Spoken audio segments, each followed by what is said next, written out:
What a gift this man is to our community in so many different ways. When we talk about the gift of time, talent, and treasure, here he is, folks. Peter.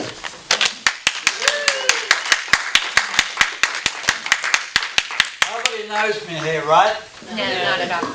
You got that, Eddie? Yes. Good. Most people know me by this view. Yeah. I got this view too. How many people here are guilty of helping somebody? Just recently. Not guilty, but help. Guilty as That's the point. Some reason we as a community have an issue with trying to help people. We're kind of hesitant, resilient. Is that right? Resilient? That'll do. About helping people to do things. To be able to get them through the hard times. But the fundamental is that this is a part of our DNA to do that.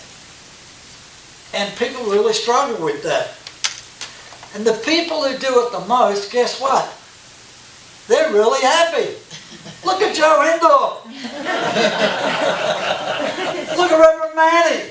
Yeah. You know, everybody's so happy when they contribute. And the funny thing about it, it is really embedded in all the religions on this planet. So there's got to be something about that. There's something about that that's really important for all of us to really accept it. And some of us here know that I travelled a lot when I was a kid.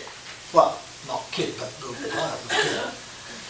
And I went to a lot of countries. I went to a lot of good countries, some kind of fair countries, and I went to a lot of really bad countries. And some of them are really so bad that you really got to, watch your back and your front.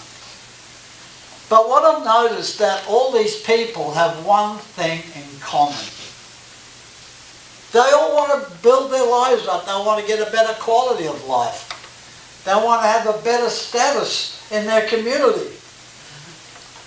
And it's really fundamental part of human DNA. And what I discovered when I got back is that we're all in this XXX together. We're all in this stuff together. So it really behooves us to be able to work somehow within ourselves and our community to be able to do something for the rest of our society. There is an issue, of course, with priorities. Sometimes when we are a little different phase in our life, we are looking for different support, different help in some way. But the fundamental is we do like to have some help somewhere. And I was thinking the other day, you know what, if we all have a better life, and we have a better quality of life, we all help each other get the same, well, what kind of society would that be? We wouldn't have any wars. The military people would be gone broke. Because, you know what, we wouldn't be fighting, we'd all be hanging out having fun. I know that's fanciful thinking, but reality is the principle is still the same. Of course, except when you're 20 years old. Well, who cares, you want instant gratification, you want variety, and zero responsibilities or whatever, it's just a matter of doing what you can. But the thing is, it really is something that we can all uphold, that when we get to a certain point in life, in our journey, we think, what is the point of this? What is the meaning? What are we trying to do here? What's the point of me hanging out here, making a fool of myself here, And it really is about trying to get help to other people to bring them up to a certain level. But the other thing I noticed when I was traveling around is that people do crazy stuff just to get better quality of life. Really crazy stuff. They cheat, steal, scam. And I've got to tell you, I was in Bombay. Anyone know where Bombay is? Well, it's Mumbai now, but it used to be called Bombay. It was really, really bad. And we were walking down the street, and a couple of mates of mine were hanging out, and he said, well, watch your back, you never know when you're going to lose something. And what I noticed is these little kids running around on a little square, 2-foot square skateboard with wheels on it. And the kids have got no legs. I said, what's this? And he said, oh, there's another one over here. They've got run around little cups. I said, there's something wrong with this picture. So I tapped one of the locals on the shoulder and said, hey mate, I said, what's with these kids with no legs? Ooh, he said, ooh, they're the beggars. What do you mean they're the beggars? Oh, they're the beggars. They have their kids, the people have their kids, and then the first thing they do is they cut their legs off. Really?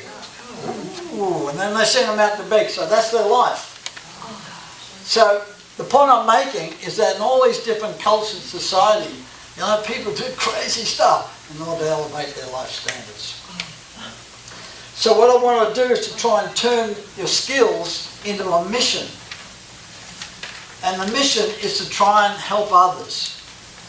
I know that's a tough call, but I kind of like it. We'll get into that as we go through. And the best way to do it is to discover your talent. We all have a unique talent somewhere. They're good, bad, indifferent, and pathetic. But you know what? Somewhere, someplace, someone's going to really enjoy and accept and be benefited by what you have to offer. My dad, he was an incredible guy. He was really different from me. You'll get to that later. But he said to me, son, if you're going to exist in this world, you're going to have to learn about things. You have to know how things work. You have to find out the reasons why things do what they do, and figure out how to make it better and more efficient. And he said, son, 12-year-old kid, he said, son, you've got to be more savvy about this. Well, 12-year-old kid, savvy? What does that mean? I thought that was something you eat. So I decided to do it. I kind of got a little more confident about going through the whole thing, and I decided, you know what, Pete, why don't you do what the obvious is? You've got to do yourself a do-it-yourself haircut. Well, as it turned out, it's not exactly my forte. But then again, it was just really trying to push the envelope to doing what you feel that you can do. And I got to a point where I was at a dentist. My dentist, in fact, is kind of an interesting character. Ever gone to the dentist and had a good time? Yes. It's a trip. This guy calls me a trip, and he said, Pete, he said, if you could fix yourself, you could fix your own teeth, you would. And he's a really interesting character, but it's about that. I got to a point where I never really had a trades guy to do anything in my home. I can't even remember when I had a trades guy to do anything. I just ended up doing it all myself. And I used to show people a lot how to do things. And I tell them, look, I'll do it for you. And you can't imagine the pushback I got from that. The first thing was, how do you know that? How can you possibly know that? Have you done it before? I said, no, never. Always the first time. You got to try it. But most people get stuck in what we call a can't do fear. And that's kind of sad because, like I say, every time is the first time somewhere. And some people, they really get so nervous, oh, I can't do it, I might mess up more, I might screw it up even more, oh, no, I can't, This fear factor thing is really a bad thing. So when I told them, I said, well, this is called a glitch. Don't feel your chin. Talk amongst yourselves, folks. Nice job, Eddie.